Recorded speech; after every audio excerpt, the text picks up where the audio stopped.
So today's topic is cholesterol biosynthesis. आज हम cholesterol के बारे में और उसके बायोसिंथेसिस के बारे में, उसके इनहिबिशन रेगुलेशन के बारे में पढ़ेंगे। ठीक है, स्टार्ट करते हैं। तो सबसे पहले कोलेस्ट्रॉल होता क्या है। कोलेस्ट्रॉल जो है ग्रीक वर्ड कोले से डेराइव हुआ है, जिसका मतलब होता है बाइल। ठीक है, जिसका मतलब होता है बाइल। और फिर ऑल मीन्स ये, तो कोलेस्ट्रॉल मतलब बाइल, जिसका मतलब होता है solid bile, solid bile. And all means alcohol. Solid bile और अल्कोहल को कोलेस्ट्रॉल कहते हैं। All cell can synthesize cholesterol, सभी सेल कोलेस्ट्रॉल को सिंथेसाइज कर सकते हैं। फिर in 70 kg man 140 gram of cholesterol is present. It is a light yellow crystalline solid. It is soluble in chloroform and other fat solvents. ठीक है, तो जितने भी फैट सॉल्वेंट्स हैं उसमें ये क्या कहते हैं, ऐसे सॉल्वेंट्स जिसमें फैट्स इजीली सोल्यूबलाइज हो जाता है, उसमें कोलेस्ट्रॉल भी सोल्यूबलाइज हो जाएगा। ठीक है, light, it is found in light yellow crystalline solid. ठीक है, नेक्स्ट स्टार्ट करते हैं। It is more important animal steroid which form other steroidal compound. ठीक है, it is widely distributed in animal tissue. It is absent is सबसे important word, but it is absent in prokaryotes. ठीक है, prokaryotes में ये नहीं पाए जाते हैं। In plants, cholesterol is absent but other steroid is present. ठीक है, जैसा कि हम जानते हैं कि प्लांट्स में ये नहीं होता है, लेकिन उसके अलावा कोलेस्ट्रॉल के अलावा जो दूसरे स्टेरॉइड्स हैं वो प्रेजेंट रहते हैं। नेक्स्ट बात करेंगे in bacteria and plants compound. In bacteria and plants compound cholesterol have similar to steroids known as hopanoids. ठीक है, प्लांट्स कंपाउंड्स और बैक्टीरिया में जो कोलेस्ट्रॉल के रूप में या सिमिलर स्टेरॉइड्स के रूप में जो भी पाए जाते हैं उसे हैपोनॉइड्स कहते हैं। ठीक है, नेक्स्ट बात करेंगे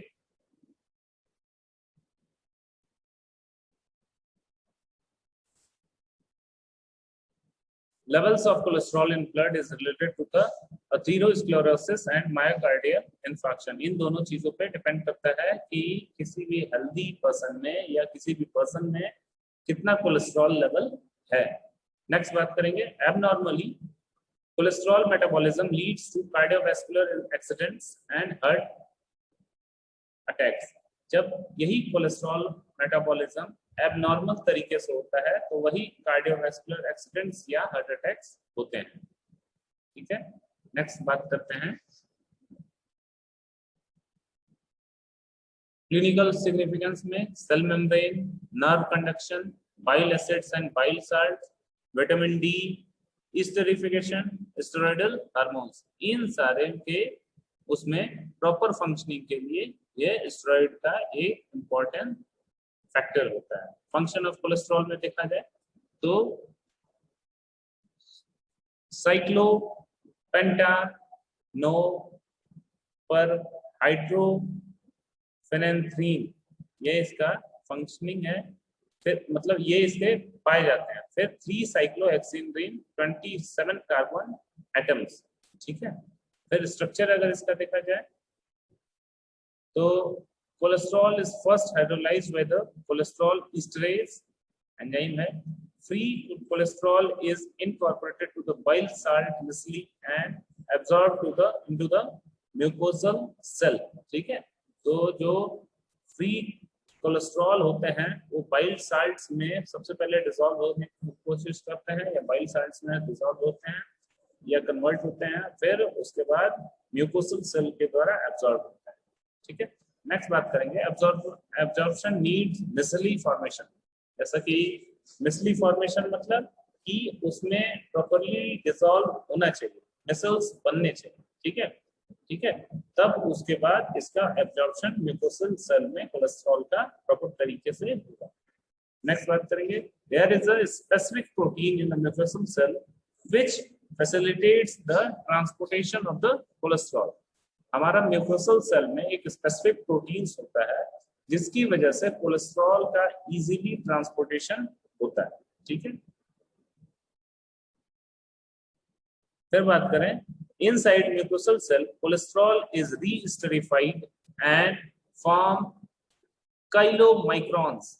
इसका कोलेस्ट्रॉल का म्यूकोसल सेल में फिर से रीस्टरिफाइड होता है और ये कोलेस्ट्रॉल काइलोमाइक्रॉन्स के फॉर्म में बन जाते हैं, छोटे छोटे माइक्रोन साइज के ये बन जाते हैं। Chylomicrons reach blood streams through lymphatics, और ये ब्लड स्ट्रीम में लिम्फेटिक्स के थ्रू ये पहुंचते हैं। यही कोलेस्ट्रॉल जो काइलोमाइक्रॉन्स के नाम से अब हम जान रहे हैं, क्योंकि इसका रीएसिडिफिकेशन हो गया है किसमें, म्यूकोसल सेल में। This dietary cholesterol reaches liver through chylomicrons remnants. तो ये कोलेस्ट्रॉल एक तरह से लिवर में पहुंच जाता है, किसके थ्रू, काइलोमाइक्रॉन्स के थ्रू। काइलोमाइक्रॉन्स इसलिए कह रहे हैं क्योंकि उसी कोलेस्ट्रॉल का रीएसिडिफिकेशन हो गया है। नेक्स्ट,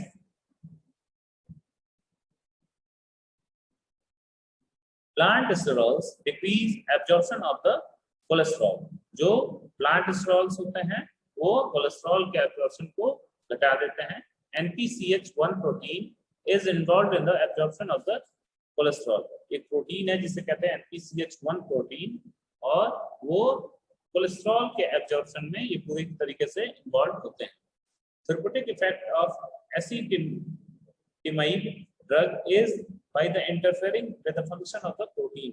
ये एसिटिमाइब ड्रग यूज करते हैं जब ये क्या कहते हैं, प्रोटीन का फंक्शन का इंटरफेरेंस होता है, प्रोटीन फंक्शनिंग का इंटरफेरेंस होता है, तब इस ड्रग का हम यूज करते हैं। Major site of the cholesterol synthesis are liver, adrenal cortex, testis, ovaries, intestines। ठीक है, तो ये यहाँ पे लिवर में, एड्रिनल कॉर्टेक्स में, टेस्टिस में और इंटेस्टाइन में कोलेस्ट्रॉल का सिंथेसिस होता है हमारे बॉडी में।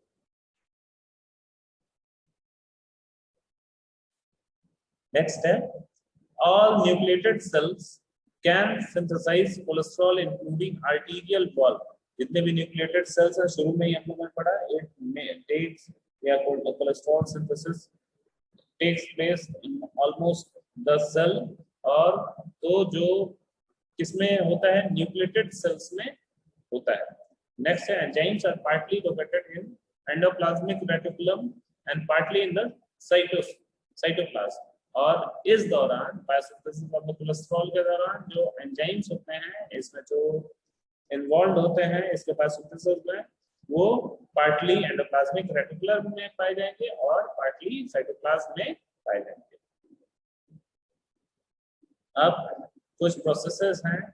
सबसे पहला कंडेंसेशन अगर देखा जाए, जिसके थ्रू ये इसका बायोसिंथेसिस हो रहा है कोलेस्ट्रॉल का, तो पहला वाला है कंडेंसेशन, जिसमें क्या होता है, acetyl co is provided by the ADP citrate lyase reaction in the case of fatty acid synthesis. ठीक है, तो क्या होता है, एसिटाइल कोए से क्या होता है, फिर एसिटाइल कोए हमारा एसिटो एसिटाइल कोए में कन्वर्ट हो जाता है with the help of एसिटो acetyl CoA synthetase enzyme के हेल्प से। ठीक है, फिर हमारा क्या होता है, प्रोडक्शन ऑफ HMG कोए। ठीक है, अब प्रोडक्शन होता है कैसे, acetoacetyl CoA plus acetyl CoA. जो हमारा यहाँ पे एसिटो एसिटाइल कोए बना था, उसमें एसिटाइल कोए जुड़ेगा, तो HMG कोए सिंथेटेज के हेल्प से हमारा क्या बन जाएगा, HMG कोए। ठीक है, या जिसे कहेंगे बीटा हाइड्रोक्सी बीटा मिथाइल ग्लूटाराइल कोए। ठीक है, तो कहने का मतलब एसिटो एसिटाइल कोए और एसिटाइल कोए के रिएक्शन से या बायोकेमिकल रिएक्शन से with the help of HMG CoA synthetase enzyme that is converted to HMG CoA। Next बात करेंगे क्या होता है cytosolic HMG CoA in cholesterol synthesis, mitochondrial HMG CoA in ketogenesis. तो कोलेस्ट्रॉल सिंथेसिस में आपका साइटोसोलिक HMG CoA काम आता है, और कीटोजेनेसिस में जैसा कि हम लोग पढ़े थे माइटोकॉन्ड्रियल HMG CoA काम आता है। तो कमेंटेड स्टेप में पढ़ेंगे, तो यहाँ पे HMG CoA हमारा यूज हो रहा है कौन सा, साइटोसोलिक वाला, तो यहाँ पे क्या हो रहा है, HMG कोए आपका मेवालोनेट में चेंज हो रहा है with the help of HMG कोए रिडक्टेज एंजाइम। ठीक है, HMG कोए किसमें कन्वर्ट हो रहा है, मेवालोनेट में कन्वर्ट हो रहा है विद द हेल्प ऑफ आपका HMG कोए रिडक्टेज एंजाइम। नेक्स्ट है प्रोडक्शन ऑफ 5 कार्बन यूनिट। अब क्या क्या है आपका इसमें, तो इसमें है मेवालोनेट, 5 फॉस्फोमेवालोनेट, 5 पायरोफॉस्फोमेवालोनेट, ये कन्वर्ट होते जा रहा है। सबसे पहले देख रहे हैं मेवालोनेट आपका 5 फॉस्फोमेवालोनेट में कन्वर्ट हो रहा है with the help of enzyme kinase, kinase enzyme के हेल्प से, और यहाँ पे एटीपी एज एनर्जी रिक्वायर्ड हो रहा है। फिर 5 फॉस्फोमेवालोनेट आपका 5 पायरोफॉस्फोमेवालोनेट में कन्वर्ट हो रहा है with the help of enzyme kinase, and next 5 pyrophosphomethylonate is converted to 3-phospho-5 pyrophosphomethylonate with the help of kinase, again with the help of kinase enzyme, and lastly 3-phospho-5 pyrophosphomethylonate is converted to the isopentenyl pyrophosphate with the help of enzyme decarboxylase enzyme, with the help of decarboxylase enzyme, and lastly CO2 carbon dioxide is released or liberated from it. Next बात करेंगे condensation, इसके बाद step आता है। तो इसमें जैसा कि हम लोगों ने देखा, लास्टली आइसोपेंटेनिल पायरोफॉस्फेट है यहाँ पे, तो कंडेंसेशन से वो आइसोपेंटेनिल पायरोफॉस्फेट हमारा डाइमिथाइल एलिल पायरोफॉस्फेट में कन्वर्ट हो जाएगा with the help of isomerase enzyme. And next हमारा dimethyl allyl pyrophosphate is converted to geranyl pyrophosphate, and there is enzyme transferase enzyme with the help of transferase enzyme, and again geranyl pyrophosphate is converted to farnesyl pyrophosphate with the help of again transferase enzyme, and lastly हमारा है squalene हमारा जो है। ठीक है, तो ध्यान रहे यहाँ बीच बीच में ये भी सारे केमिकल्स के हेल्प से ये सारी चीजें बन रहे हैं। तो हमारा लास्टली है squalane with the help of squalane synthetase. फिर हमारा साइक्लाइजेशन हो रहा है। साइक्लाइजेशन में क्या होगा, स्क्वेलिन को स्क्वेलिन इपॉक्साइड में कन्वर्ट करेंगे, इसमें O2 ऑक्सीजन रिलीज होगा, और इसमें जो एंजाइम एक्टिंग एंजाइम है उसको कहते हैं इपोऑक्साइडेज, इपोऑक्साइडेज। फिर हमारा squalene epoxidase will be converted into the lanosterol with the help of enzyme cyclase. ठीक है, तो ये जो है आपको बायोसिंथेसिस थोड़ा सा याद करना पड़ेगा। ठीक है, थोड़ा सा लंबा है लेकिन याद करना पड़ेगा। तो लेनोस्टेरॉल squalene epoxide is converted into the lanosterol with the help of enzyme cyclase। ये हमारा कहलाएगा फर्स्ट स्टेरॉयडल कंपाउंड या फर्स्ट स्टेरॉयडल कंपाउंड। फिर लेनोस्टेरॉल कटिंग इन साइज के वाले उसमें देखा जाए क्लासिफिकेशंस में, तो लेनोस्टेरॉल इज कन्वर्टेड टू जेमोस्टेरॉल,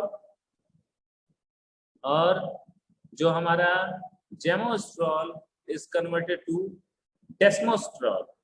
डेस्मोस्टेरॉल, तो जो डेस्मोस्टेरॉल है वो that is present in the fetal brain, absent in the adult brain, present in the adult when brain tumor। ठीक है, तो ये सारे, तो डेस्मोस्टेरॉल कब कब फीटल ब्रेन में ये पाया जाता है, एडल्ट ब्रेन में नहीं पाया जाता है। जब एडल्ट ब्रेन में ट्यूमर होता है तब इसको ग्लाइयोमास के रूप में पाया जाता है। तो इस तरीके से हमारा कोलेस्ट्रॉल बनता है।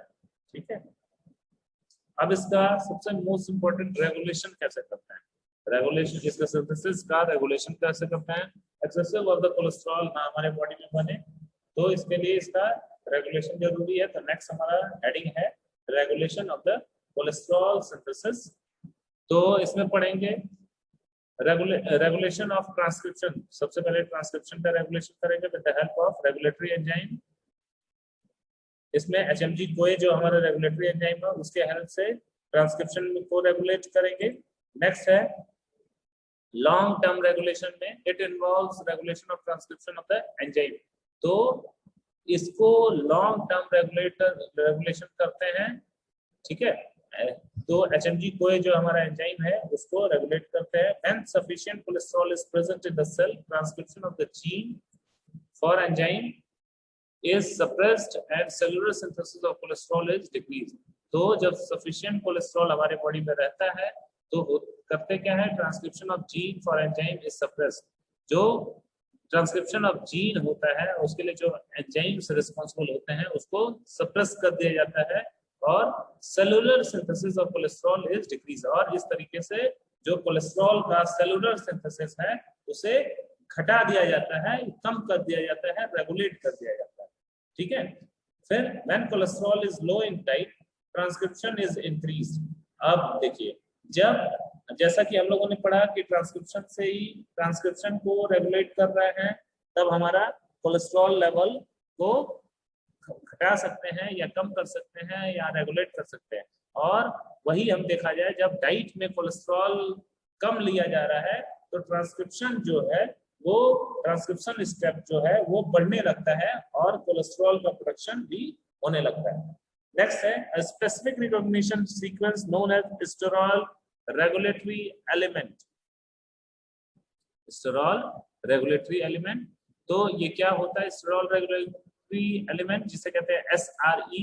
तो sterol regulatory element binding by the sterol regulatory element bonding protein. तो ये किससे बाइंड करते हैं, sterol regulatory element binding protein से बाइंड करते हैं, which is essential for the transcription of these genes, जो कि किसके लिए एसेंशियल होता है, ट्रांसक्रिप्शन ऑफ द जीन्स के लिए, ठीक है। नेक्स्ट है जो sterol regulatory element binding protein होते हैं, when cholesterol levels are sufficiently high, तो ये जो प्रोटीन्स होते हैं sterol regulatory element binding protein remains as an inactive precursors, ठीक है। जब कोलेस्ट्रॉल लेवल ज्यादा रहता है या जितना चाहिए उतना रहता है, तो जो ये sterol regulatory element binding proteins हैं वो इनएक्टिव प्रिकर्सर्स के फॉर्म में रहते हैं। कहने का मतलब जब इसका जरूरत पड़ता है तभी ये काम करता है, नहीं तो ये इनएक्टिव फॉर्म में रहेंगे, ठीक है। अब कोवैलेंट मॉडिफिकेशन की बात करें तो it is short term regulation bye covalent modification of the HMG कोए। इसमें क्या है, जो HMG कोए एंजाइम्स है जिसमें हम ट्रांसक्रिप्शन के लिए जो रिस्पांसिबल है उसमें क्या करते हैं, it is short term regulated, ठीक है। तो जो एंजाइम है HMG कोए एंजाइम है उसको कुछ टाइम के लिए, शॉर्ट टर्म मतलब कुछ थोड़े देर के लिए उसको रेगुलेट कर लेते हैं या उसके ऊपर कंट्रोल ओवर कर लेते हैं, ताकि वो जो हमारा ट्रांसक्रिप्शन है which is responsible for the production of the cholesterol उसको रोका जा सके, उसे थोड़ी देर के लिए रोका जा सके। फिर है cyclic AMP mediated cascade phosphorylation of the enzyme which is inactive। Next है dephosphorylation form is active। dephosphorylation को एक्टिव कर देते हैं। activity of the HMG CoA reductase is also regulated by the rate of the degradation of the enzyme protein। अब जो हमारा HMG CoA reductase है उसको भी रेगुलेट कर लेते हैं। कैसे, एंजाइम डिग्रेडेशन से इसको हम रेगुलेट कर लेते हैं। कौन सा है एंजाइम, जो हमारा HMG कोए रिडक्टेज है उसको हम डिग्रेडेशन ऑफ द एंजाइम से उसे रेगुलेट कर लेते हैं।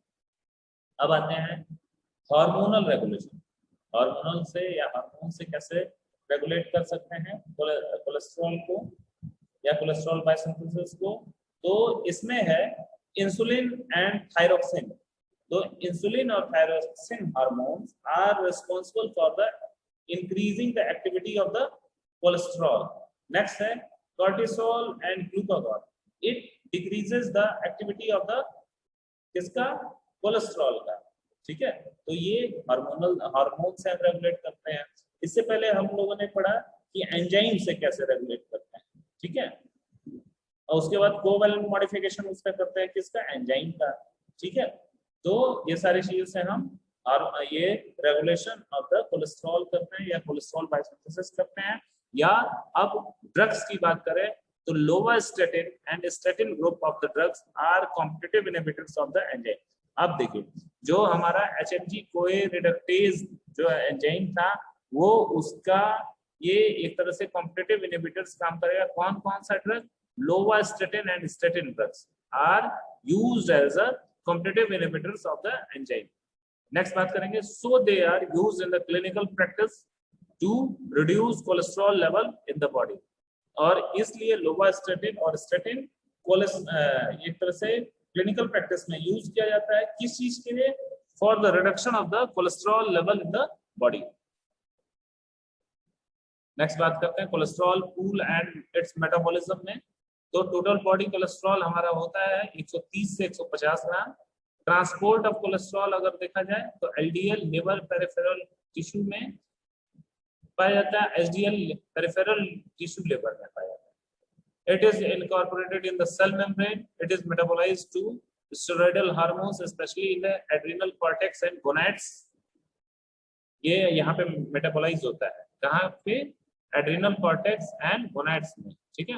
नेक्स्ट है it is esterified with the saturated fatty acid and stored in the cell। इसलिए इसका क्या कहते हैं, सैचुरेटेड फैटी एसिड्स के साथ इसका स्टेरिफिकेशन करते हैं और सेल में इसका स्टोरेज रहता है।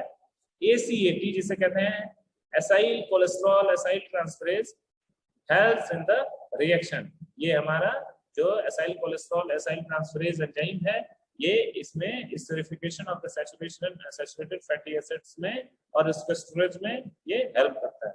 नेक्स्ट है esterified with the PUFA by action of LSAT lecithin cholesterol acyl transferase। इसका स्टेरिफिकेशन करते हैं PUFA के साथ जिसमें हमारा जो ये lecithin cholesterol acyl transferase enzyme है उसमें हेल्प करता है and it is finally excreted through the liver और लिवर के थ्रू इसका एक्सक्रीशन होता है। एवरेज डाइट कितना होना चाहिए? Average diet should be 300 mg per day. फिर कोलेस्ट्रॉल सिंथेसिस जो हमारे बॉडी का होता है 700 mg पर डे होता है। Out of this 1000 mg per day 500 mg per day of cholesterol is excreted through bile। तो इसमें से 1000 mg या 500 mg या 500 से 1000 mg कह सकते हैं with in range 500 to 1000 mg per day is excreted through bile। It is partially reabsorbed from the intestine। जो हमारा कोलेस्ट्रॉल है इंटेस्टाइन के थ्रू पार्शियली रीअब्सॉर्ब होता है। Vegetables contain plant sterols which inhibits reabsorption of the cholesterol. कुछ vegetables में plant sterols पाए जाते हैं जिसकी वजह से इसका रीअब्सॉर्प्शन ऑफ द कोलेस्ट्रॉल वो नहीं हो पाता है या प्रॉपर तरीके से नहीं हो पाता है। नेक्स्ट बात करेंगे एक्सक्रीशन ऑफ द कोलेस्ट्रॉल। ये हमारा पूरा था। तो unabsorbed cholesterol is acted upon the intestinal bacteria to form cholesterol and coprostanol। ठीक है, तो जो अनएब्सॉर्ब्ड कोलेस्ट्रॉल है होते हैं वो क्या करते हैं इंटेस्टाइनल बैक्टीरिया के साथ काम करते हैं और क्या बनाते हैं? कोलेस्टेनॉल बनाते हैं और कोप्रोस्टेनॉल बनाते हैं। These are excreted through the fecal sterols। About 500 mg of the cholesterol is converted to the bile acid which are excreted in bile as bile salts। जो 500 mg कोलेस्ट्रॉल जो होते हैं बाइल एसिड्स के फॉर्म में convert हो जाते हैं और जो कि बाइल साल्ट्स के रूप में एक्सक्रीट आउट होते हैं।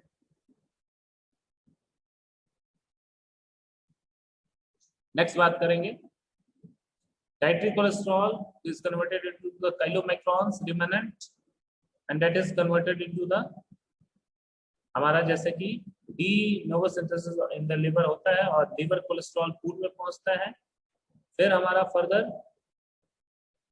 इधर देखेंगे तो कोलेस्ट्रॉल फ्रॉम एक्सोहेपेटिक टिश्यू के साथ HDL जिसे कहते हैं और फिर ये हमारा फर्दर यही लिवर कोलेस्ट्रॉल पूल में पहुंचा है। मतलब सभी ये भी और ये भी डाइटरी कोलेस्ट्रॉल जिसे काइलोमाइक्रॉन्स रिमेनेंट कहते हैं या cholesterol from the extra hepatic tissue के से ये दोनों ये लिवर कोलेस्ट्रॉल पूल में पहुंचते हैं और secretion of VLDL होता है, free cholesterol secreted in bile and conversion of the bile conversion to bile acid salts। तो ये VLDL के फॉर्म में सिक्रीशन होते हैं, फ्री कोलेस्ट्रॉल के फॉर्म में सिक्रीट आउट होते हैं, और जो हमारा एक तरह से ये कोलेस्ट्रॉल बाइल एसिड्स या बाइल साल्ट्स के रूप में भी कन्वर्ट होते हैं। नेक्स्ट बात करेंगे major role in controlling of the plasma level of the LDL cholesterol. इसका ये मेजर रोल होता है। लिवर सिंथेसाइजेस कोलेस्ट्रॉल, जैसा कि हम लोगों ने पहले भी पढ़ा। Liver removes cholesterol from the lipoprotein remnants and SDL। ठीक है, तो जो कोलेस्ट्रॉल कहां से रिमूव करता है, कौन? लिवर। कहां से? लिपोप्रोटीन रिमेनेंट से और SDL से। फिर liver is only organ that can excrete cholesterol through bile. जो लिवर जो हमारा होता है एकमात्र ऐसा ऑर्गन होता है, एकमात्र ऐसा बॉडी पार्ट्स होता है जो कि कोलेस्ट्रॉल को एक्सक्रीट करता है, किसके थ्रू? बाइल के थ्रू। ठीक है, बाइल साल्ट्स या बाइल जूस के थ्रू। Next, liver converts cholesterol to bile acids. तो जो कोलेस्ट्रॉल को बाइल एसिड में कौन कन्वर्ट करता है? लिवर कन्वर्ट करता है। ठीक है, तो this was all about the cholesterol and cholesterol biosynthesis. हम लोगों ने इसके रेगुलेशन के बारे में भी पढ़ा, इनहिबिशन के बारे में भी पढ़ा, और कैसे कैसे इसका एक्सेसिव ऑफ द कोलेस्ट्रॉल हमारे बॉडी में ना हो, इसको प्रॉपर कैसे कंट्रोल भी किया जा सके, ये सब चीजें पढ़ा। ठीक है, बाकी नेक्स्ट क्लास में डिस्कस किया जाएगा।